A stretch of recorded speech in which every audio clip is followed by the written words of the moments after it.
The whole world and all its treasures and the sea, air, and earth were here when you were born. Begin to think of the untold and undiscovered riches all around you, waiting for the intelligence of man to bring them forth. Look at wealth as the air you breathe. Get that attitude of mind. As Emerson said to the woman, who wanted to prosper. He took her down to the ocean. He said, "Take a look." She said, "Oh, there's plenty of water, isn't there?" He said, "Look at wealth that way, and you'll always have it." Yes, realize it's like the tide, forever flowing out, forever flowing back. A sales manager said to me that an associate of his sold $1 million idea for expansion to the organization. You can have an idea worth a fortune too. Wealth is a thought image in your mind. Wealth is an idea in your mind. Wealth is a mental attitude. He also told me that there were more millionaires now in the United States than at any time in the history of the country. You can have an idea worth a fortune, yes, you can. Moreover, you are here to release the imprisoned splendor within you and surround yourself with luxury, beauty, and the riches of life. Learn that it is necessary to have the right attitude towards money, wealth, food, raiment, clothing, all these things. When you really make friends with wealth, you will always have a surplus of it. It is normal and natural for you to desire a fuller, richer, happier, and more wonderful life. Look upon money as God's idea of maintaining the economic health of the nations of the world. When money is circulating freely in your life, you're economically healthy. In the same manner as when your blood is circulating freely, you are free from congestion. Begin now to see money in its true significance and role in life as a symbol of exchange. That's all it is. It has taken many forms down through the ages. Money to you should mean freedom from want. It should mean beauty, luxury, abundance, sense of security, and refinement. You're entitled to it. Being poor is a disease. It is a mental attitude. A young woman, a very good writer, who had had several articles accepted for publication, said to me one time, "I don't write for money." I said to her, "What's wrong with money?" "It's true you don't write for money, but the labor is worthy of his hire. What you write inspires, lifts up, and encourages others. When you adopt the right attitude, financial compensation will automatically come to you freely and copiously." She actually disliked money. Once she referred to money as filthy lucre. Going back, I suppose, the early days where she heard mother or somebody say money is evil, or the love of money is the root of all evil, and all these things without any understanding at all. It's a rank superstition to say money is evil or a filthy lucre. This woman had a subconscious pattern that there was some virtue in poverty. There isn't. It's a sickness, a disease. I explained to her that there was no evil in the universe, and that good and evil were in the thoughts and motivations of man. All evil comes from misinterpretations of life and misuse of the laws of mind. In other words, the only evil is ignorance, and the only consequence is suffering. It would be foolish to pronounce uranium, silver, lead, copper, iron, cobalt, nickel, calcium, or a dollar bill evil. How absurd, grotesque, and stupid that is. The only difference between one metal and another is the number and rate of motions of electrons revolving around a central nucleus. A piece of paper such as a $100 bill is innocuous, and the only difference between it and a copper or lead is that the atoms and molecules with their electrons and protons are arranged differently for the physical evidences of money. Here's a simple technique she practiced which multiplied wealth in her experience. My writings go forth to bless, heal, inspire, elevate, and dignify the minds and hearts of men and women. And I am divinely compensated in a wonderful way. I look upon money as divine substance, for everything is made from the one spirit. I know matter and spirit are one. Money is constantly circulating in my life, and I use it wisely and constructively. Money flows to me freely, joyously, and endlessly. Money is an idea in the mind of God. It is good and very good. That's a wonderful prayer.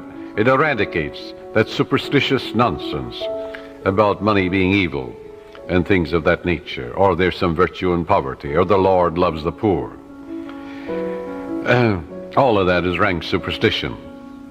It is frightful ignorance. That's all it is. This young lady's changed attitude towards money has worked wonders in her life.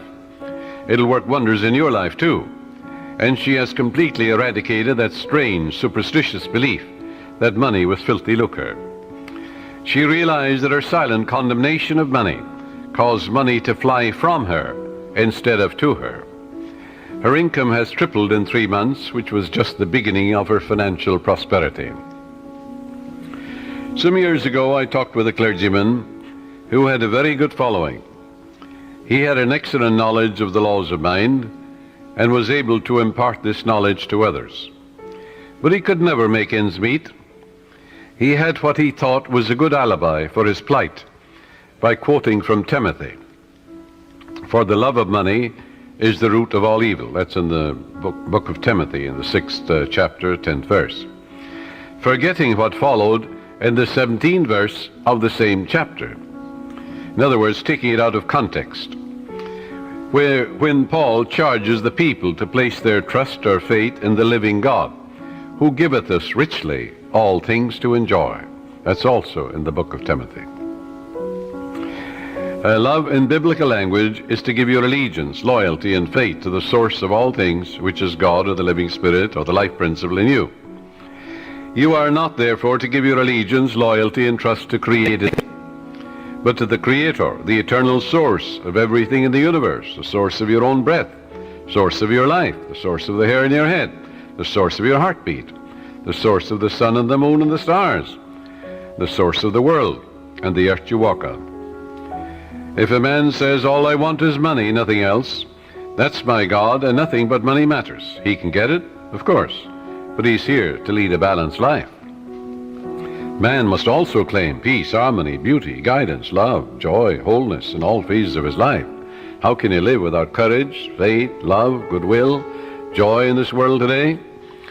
Nothing wrong with money, not a thing in the world, but that's not the sole aim in life. To make money the sole aim in life would constitute an error, a wrong choice. There wouldn't be anything evil in it, but you'd be imbalanced and lopsided. You must express your hidden talents. You must find your true place in life. You must experience the joy of contributing to the growth, happiness, and success of others. We're all here to give. And give of your talents to the world. God gave you everything. God gave you himself.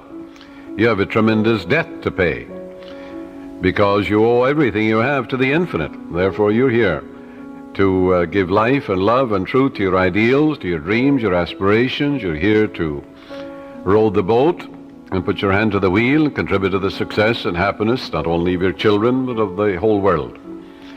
To accumulate money to the exclusion of everything else causes man to become imbalanced and lopsided and frustrated. Yes, as you apply the laws of your subconscious in the right way, you can have all the money you want and still have peace of mind, harmony, wholeness, and serenity. You can do a lot of good with it. You can use it wisely, judiciously, and constructively, like anything in nature. You can use your knowledge or philosophy in a constructive way, or you can begin to brainwash impressionable minds with communism and all the rest of it. I pointed out to this minister how he was completely misinterpreting the scripture in pronouncing pieces of paper or metals evil, when these were neutral substances, for there is nothing good or bad, but thinking makes it so. He began to see all the good he could do with more money for his wife, family, and parishioners. He changed his attitude and let go of his superstition. He began to claim boldly, regularly, and systematically, "Infinite Spirit reveals better ways for me to serve. I am inspired and illumined from on high, and I give a divine transfusion of faith and confidence in the one presence and power to all those who hear me. I look upon money as God's idea, and it is constantly circulating in my life and that of all the people who surround me. We use it wisely, judiciously, and constructively under God's guidance and God's wisdom." This young clergyman made a habit of this prayer, knowing that it would activate the powers of his subconscious mind. Today he has a beautiful church which he wanted. The people built it for him. He has a radio program and has all the money he needs for his personal, worldly, and cultural needs. I can assure you he no longer criticizes money. If you do, it'll fly away from you, because you're condemning that which you're praying for. Now, follow this technique which I'm going to outline for you, and you'll never want for wealth all the days of your life, for it is the master key to wealth. The first step is to reason it out in your mind that God, or the life principle, or the living spirit, is the source of the universe, the galaxies in space, and everything you see. Whether you look at the stars in the sky, the mountains, the lakes, the deposits in the earth and the sea, or all animals and plants. The life principle gave birth to you, and all the powers, qualities, and attributes of God are within you. Come to a simple conclusion that everything you see and are aware of came out of the invisible mind of the infinite, or the life principle. And that everything that man has invented, created, or made came out of the invisible mind of man. And the mind of man and the mind of God are one, for there's only one mind. That mind is common to all individual men. Everyone is an inlet and an outlet to all that is. Come now to a clear-cut decision that God is the source of your supply of energy, vitality, health, creative ideas, the source of the sun, the air you breathe, the apple you eat, and the money in your pocket. For everything is made inside and out of the invisible. It is as easy for God to become wealth in your life as it is to become a blade of grass or a crystal of snow. The second step, decide now to engrave in your subconscious mind the idea of wealth. Ideas are conveyed to the subconscious by repetition, faith, and expectancy. By repeating a thought pattern or an act over and over again, it becomes automatic, and your subconscious being compulsive, you will be compelled to express wealth. The pattern is the same as learning to walk, swim, play the piano, type, or drive a car. You must believe in what you're affirming. It's not mumbo-jumbo, it's not idle affirmations. You must believe in what you're affirming, like you believe that when you put seeds in the ground, they grow after their kind. And the seeds are thoughts deposited in your own subconscious mind. Realize that what you are affirming is like the apple seeds you deposit in the ground, and they grow after their kind. You can imagine the seeds going from your conscious to your subconscious mind and being reproduced on the screen of space. By watering and fertilizing these seeds, you accelerate their growth. Know what you are doing and why you are doing it. You're writing it with your conscious pen in your subconscious mind. Because you know, wealth is walk down the street and you see it. Can you count the flowers along the road as you drive? Can you count the sands on the seashore? Can you count the stars in the sky? Can you count the wealth that you're walking on? Yes, underneath you. Maybe oil, gold, silver, uranium. Do you ever think of the riches of the sea, the soil, the air? So third step is repeat the following affirmation for about 5 minutes, night and morning. I am now writing in my subconscious mind the idea of God's wealth. God is the source of my supply, and I know God is the life principle within me, and I know I'm alive. And all my needs are met at every moment of time and point of space. God's wealth flows freely, joyously, and ceaselessly into my experience, and I give thanks for God's riches forever circulating in my experience. Step 4. When thoughts of lack come to you, such as, I can't afford that trip, or I can't meet that note in the bank, or I can't pay that bill, never, never finish a negative statement about finances. This is mandatory. Reverse it immediately in your mind by affirming, God is my instant and everlasting supply, and that bill is paid in divine order. If a negative thought comes to you 50 times in 1 hour, reverse it each time by thinking and affirming, God is my instant supply, meeting that need right now. After a while, the thought of financial lack will lose all momentum, and you will find your subconscious is being conditioned to wealth. If you look at a new car, for example, Never say, I can't buy that or I can't afford it. Your subconscious takes you literally and blocks all your good. On the contrary, say to yourself, that car is for sale. It is a divine idea, and I accept it in divine order through divine love. This is the master key to wealth. It's impossible for any sincere person to practice this technique and not have all the wealth he or she needs all the days of your life. So follow it, and you're setting the law of opulence in operation. It will work for you as well as for anybody else. The law of mind is no respecter of persons. Your thoughts make you wealthy or poor. Choose the riches of life right here and right now. A sales manager sent me one of his men for counseling. This salesman was a brilliant college graduate. He knew his products very well. He was in a lucrative territory, but was making only $5,000 annually in commissions. The sales manager felt he should double or at least triple it. In talking to the young man, I found he was down on himself. He had developed a subconscious pattern or self-image of $5,000 a year. In other words, that's all I'm worth. He said that he had been born in a poverty-stricken home and that his parents had told him that he was destined to be poor.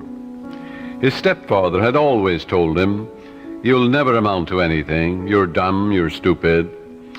These thoughts were accepted by his impressionable mind, and he was experiencing his subconscious belief in lack and limitation.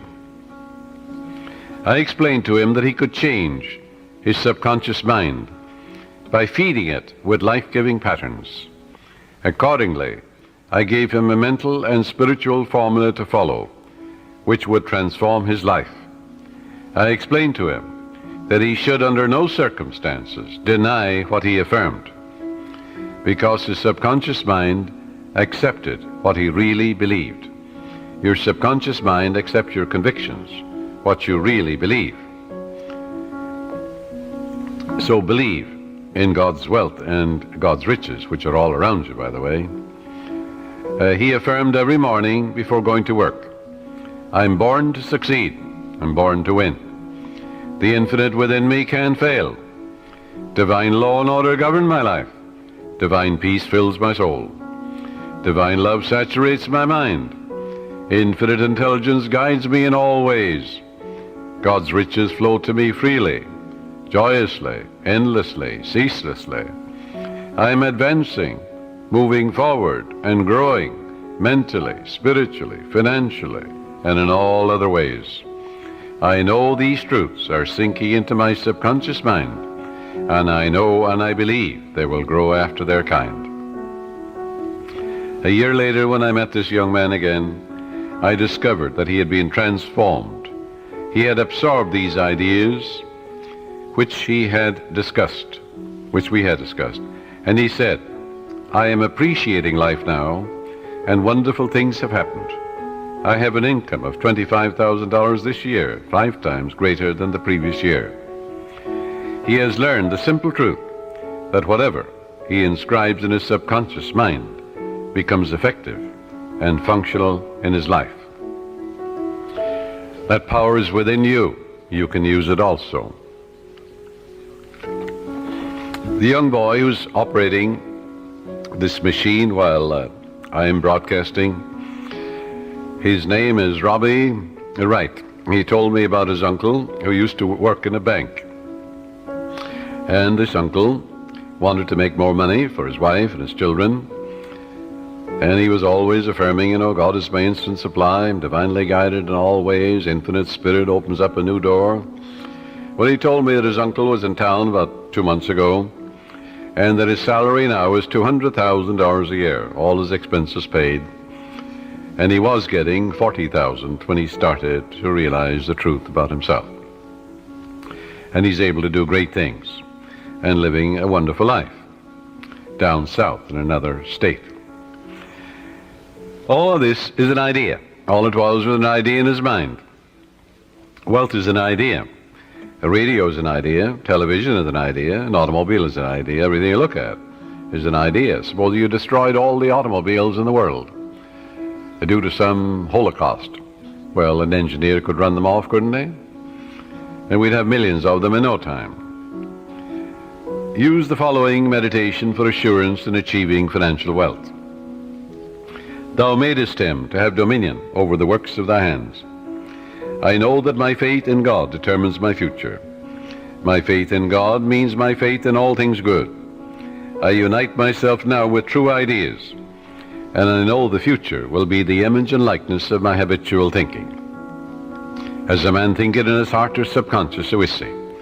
From this moment forward, my thoughts are on whatsoever things are true, whatsoever things are honest, whatsoever things are just, whatsoever things are lovely and of good report.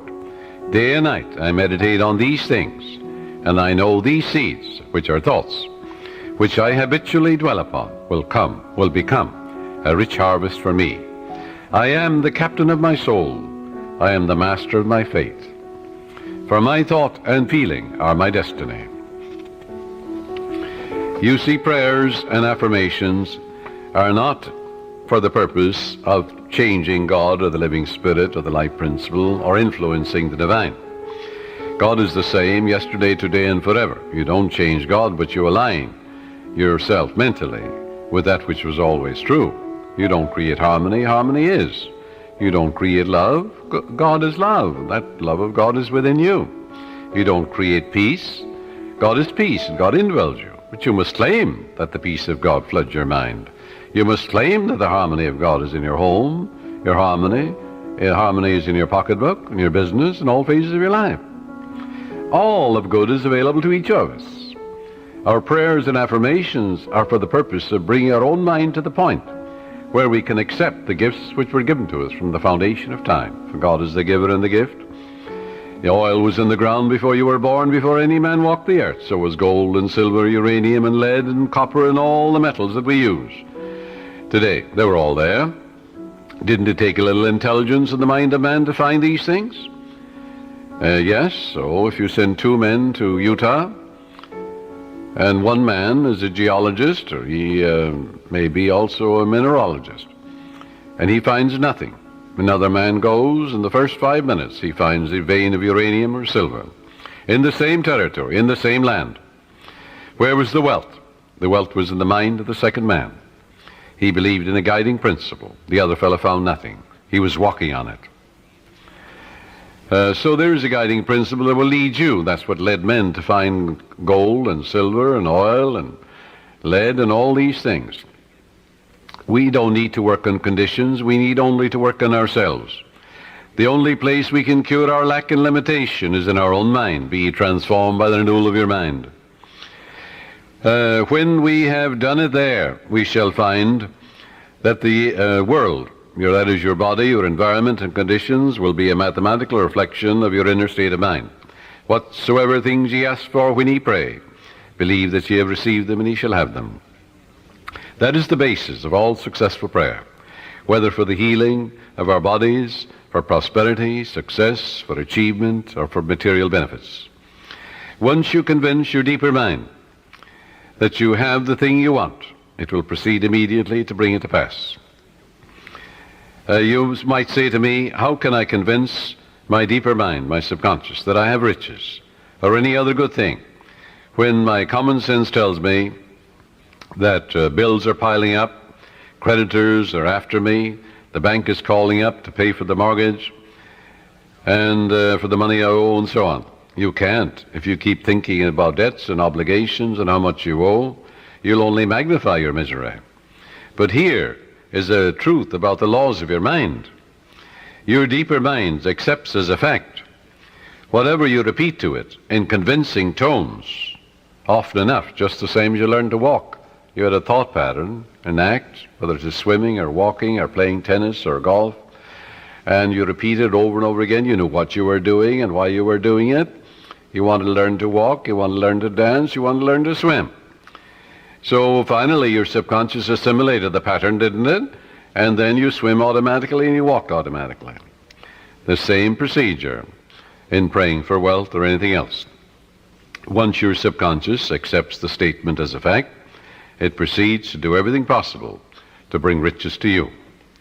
Now that's the whole purpose of affirmations, so that you convince yourself of the truth of that which you affirm. Then your deeper mind will bring these things to pass. Many men say to me, I got an affirmation from someone, and it said, I am rich and prosperous now, I am successful, and I'm very wealthy. That affirmation, he said, succeeded in making me much more aware of my need, because, you see, he believed more in poverty and lack than he did in the riches all around him. So I explained to him, I said, you must turn away from that pattern and come back, change your belief. Your subconscious accepts what you believe.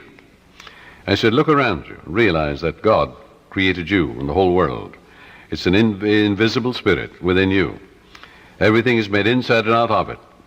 It started your heartbeat. It's the air you breathe, the water you drink, it's the fruit that you eat. And therefore turn away and turn within and change that and say, I recognize the eternal source of my supply. God is the source of my supply. All my needs, spiritual, mental, material, are met at every moment of time and point of space. And God's wealth is circulating in my life, and there's always a surplus. So by day and by night I'm advancing, moving forward and growing, spiritually, mentally, materially, financially, intellectually, and every way. And all things be ready if the mind be so. It is done unto me as I believe. And before they call I will answer, while they're yet speaking I will hear. Oh, how I love thy law. Let it be my meditation both day and night. And the law is, I am what I contemplate. I am what I believe myself to be. According to my faith is it done unto me. God gave you richly all things to enjoy. God made you rich, why then are you poor? And as he began to realize the source of the infinite ocean of supply, the source of the very hair in his head, you know, the source of the power that enables him to lift a chair, the source of the grass, the source of the hay in the field, the source of the cattle in 1,000 hills. He began to realize the source. He aligned himself with it, and then it made sense to him. Then he realized that he was writing in his subconscious mind the idea of wealth, of growth, and prosperity. He changed his belief to a belief in the riches, the endless riches all around him, instead of poverty, which was a false belief in his mind. Don't you know there's enough fruit rots in the tropics to feed all humanity? Nature is lavish, extravagant, bountiful. God gave you richly, yes, all things to enjoy. These things, he said, I've said unto you, that my joy might remain in you, and your joy might be full. Heretofore you've asked for nothing, now ask, that your joy might be full. And I am come that you might have life, and have it more abundantly. Heretofore you've asked for nothing, now ask, that your joy might be full. But to ask, you see, in the Bible is to claim. And as Paul says, you claim it boldly, but you know what you're doing and why you're doing it. So if you have a lot of debts and obligations, a lot of bills to pay, don't worry about them. Turn to the source, which is endless. Remember the farmer, what he says to you. He says, well, I don't worry about the weeds. The grain is growing, and it will kill all the weeds. That's what the farmer tells you. Likewise, as you focus on your good, on guidance and right action, on the eternal source of your supply, whether it is mental or spiritual or financial you need, there's but one source, not two. And as you turn to it and give thanks for that endless supply, then all the weeds will be killed. Thoughts of lack and limitation will die in you, and God will multiply your good exceedingly. Joy into your life. Pray for joy by claiming it. The joy of the Lord is my strength, the Bible says. Repeat that to yourself, and after a while, you'll be amazed what will happen to your bloodstream and to the general circulation. Don't keep analyzing it or gritting your teeth about it. Just know that joy is the elan of life, the expression of life. Don't work like a horse at it. Use no willpower, no muscle power, no blood vessel power is involved in this mental and spiritual therapeutic technique. Just know and claim that the joy of the Lord is flowing through you now, and wonders will happen as you pray this way. Freedom and peace of mind will be yours as a result. If you have peace of mind, you'll have peace in your pocketbook, in your home, in your relationship with people, for peace is the power at the heart of God. And there is a river, the streams whereof make glad the city of my God. The city of God is your mind, the people who dwell there. Well, you know very well who dwells there. Your thoughts, ideas, images, beliefs, opinions. Make sure they conform to the divine standard.